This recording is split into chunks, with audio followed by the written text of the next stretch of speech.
2015, an elite DFS Army Commando unit formed to bring high-level DFS strategy to the masses. Today, hated by DFS sharks and lineup sellers alike, they continue their quest to turn Joe into DFS pros.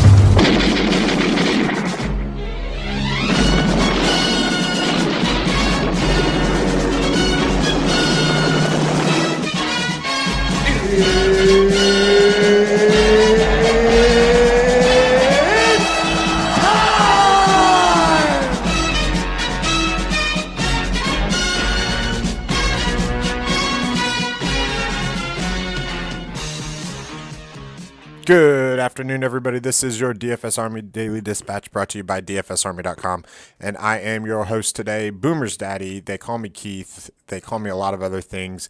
A lot of things that they call me are not actually safe for work, so I will spare your children's ears and get you through to this quick podcast. So, nice little 5-game slate today. Al will not be joining me today.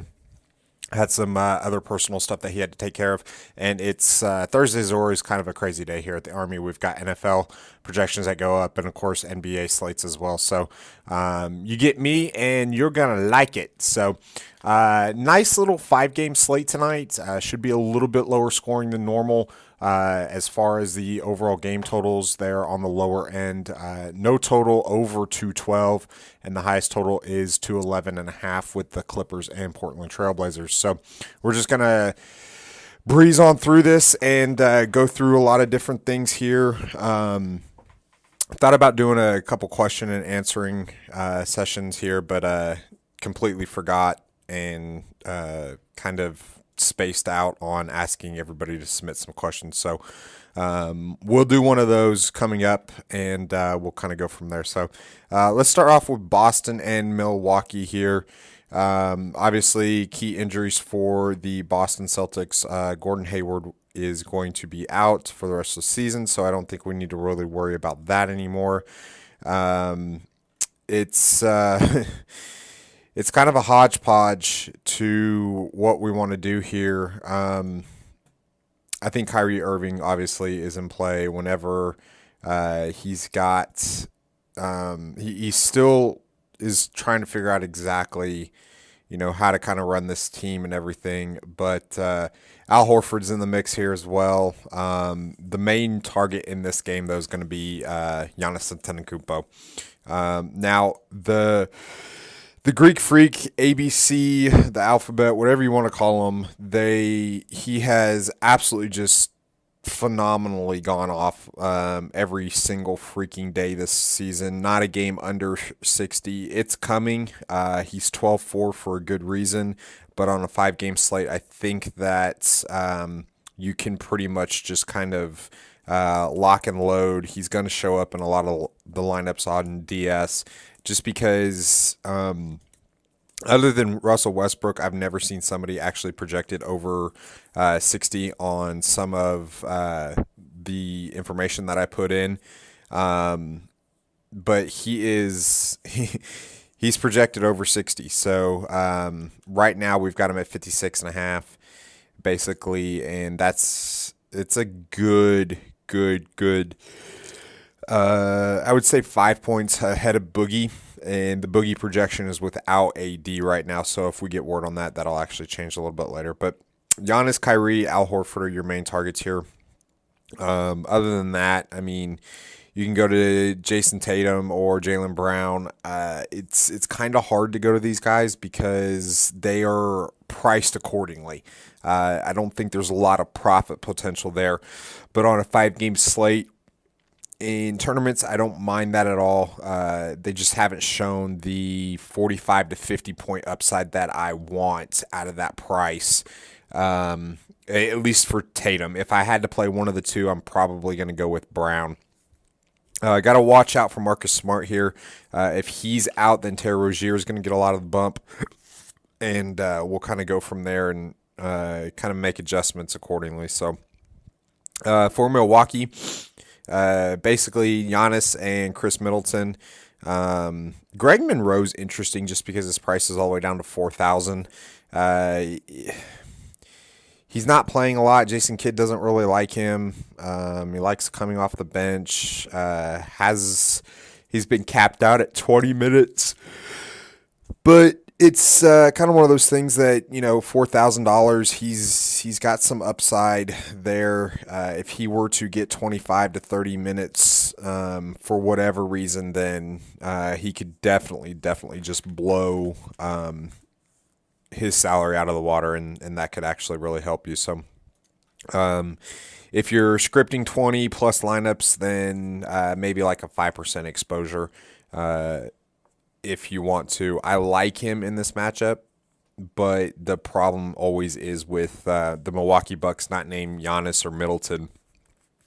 It's always going to be the minutes. So that's obviously something that we've got to hopefully get off on. Let's just go to the next game here. Dallas and Memphis. I think this is a pretty good one if you want to move. We saw everything that happened last night in this Dallas and Memphis game, and we can pretty much go back and say, okay, well, it could happen again. I really liked Marc Gasol last night. Al talked me off of him, and he actually, it was a bad call on Al's part. So. But that's okay. We are going to have bad calls. But I really like Marc Gasol again tonight. I think he's a very good play at $8,800. I'd like to see him get to that 55-point range for that 88, but I don't mind it. So I'm kind of expecting Dirk to either be limited on minutes or not play at all. We'll just kind of have to see with that. If he does sit tonight, sorry, I'm not meaning to yawn. I ate before. If he does sit tonight, then we're looking at Dwight Powell possibly getting some more run, maybe a little bit. But my main target in this is going to be Harrison Barnes. If Dirk sits, then I'm going to Harrison Barnes. He's 5,900 now. I really like that matchup, so not too worried about that. The other one in this is you've got to make the deciding factor between Dennis Smith Jr. going up against Mike Conley or J.J. Barea. Now, JJ's actually had a pretty good start to the season. Little scrappy, and they're kind of in a timeshare. In cash games, if you had to choose between the two, I would probably choose Barea just because he's cheaper. And Mike Conley, I'm probably going to be off of and watch him go off tonight. I don't mind it on a 5-game slate with 35 minutes, but I'm tempering my expectations. So for Memphis, it's pretty much, like I said, it's Marc Gasol, and then it's nobody else other than Mike Conley. So we'll have to see what kind of happens with Tyreek Evans and kind of go from that. So let's see here. Atlanta and Chicago. Chicago came out and absolutely went berserk the other night against Cleveland. Justin Holiday went for 25 points, 4 rebounds, and assist, a block, a steal, no turnovers, $6,700. That's kind of the game that we expect out of Justin Holiday. I don't see a lot of profit potential there anymore. Jerian Grant went for 35 real life fantasy points in 32 minutes. Don't mind that, but Cleveland is absolutely bleeding points at the point guard position. We kind of saw that last night with TJ McConnell. Not TJ McConnell. Spencer Dinwiddie going up against him as well. So I'm probably not going to play Jerian Grant again, not at 6,500. Just not going to do it. Dennis Schroeder's probably going to be out. Malcolm Delaney's probably going to see the bulk of those minutes, 33 minutes there. I'm still not going to play him. He's up to $4,800 now. He was $3,100 the other night. If I see that he's going to be lower owned. I don't mind taking a shot on him in tournaments because, $5,000 is still not a bad price. The problem is that we've seen him in a good matchup kind of lay up a stinker, so he's not an absolute must play in my opinion. So, the other one that we talked about the other night was Josh Maggette, and he absolutely just didn't even see the court. So that's not really worried about there. My main targets for the Chicago Bulls today are probably going to be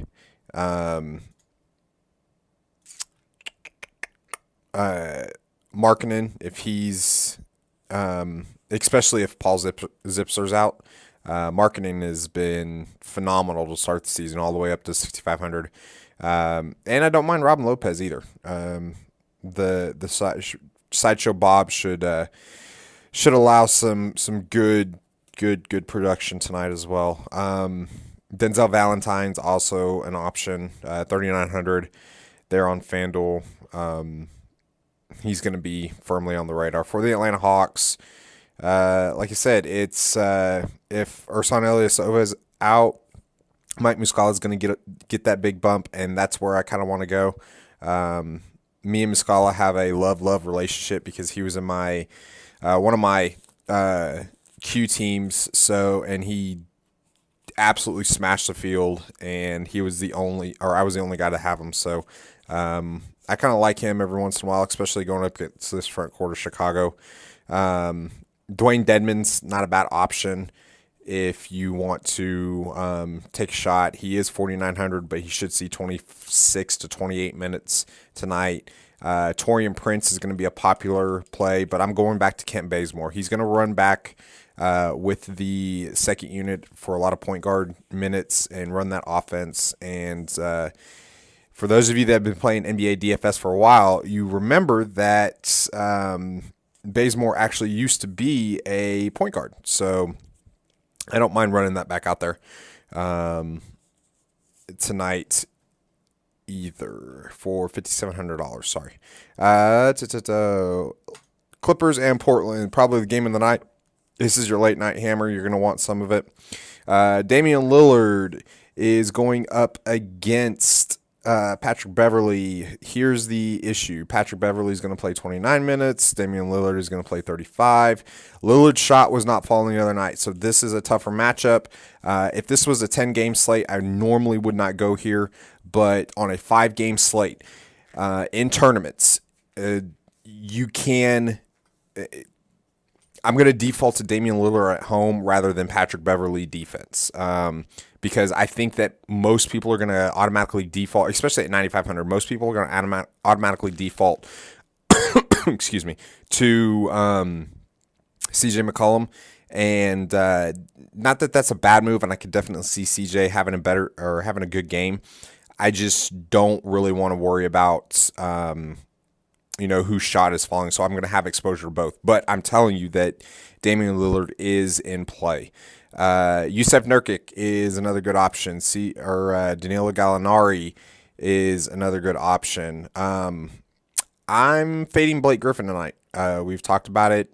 Al-Farouq Aminu defense is real, and I'm just not going there. Lou Williams is an option again. He can light up the lamp at 22 minutes. He's only $5,100, and Austin Rivers is still going to play 29, 30 minutes as well. So there's some good options in this game. I love a lot of aspects of this game, and I'm not afraid of any part of it other than Blake Griffin. He's probably the only person in this game I'm not going to have exposure to. So as far as roster construction today, if we just go ahead and click the defaults without taking anything in the domination station, then we can see that there are going to be some deep punts, and it looks like it's going to be a stars and scrub type lineup with guys like Anthony Davis in the lineup if he plays, Paul Zipser if he plays, Giannis. So there's going to be some stars and scrub types action here today. So that's going to do it for us today. I hope you guys enjoy. It's a nice, quick little rundown For those of you that are not a part of the DFS Army, make sure you jump in and become a part of that, because there will be a VIP pod as well closer to lock that you'll be able to get my thoughts on. So congrats to everybody that had a great night last night. We had a bounce back night after the Jimmy Butler deal, and let's keep it rolling tonight. For everybody in the DFS Army, I am Boomer's Daddy. Peace out.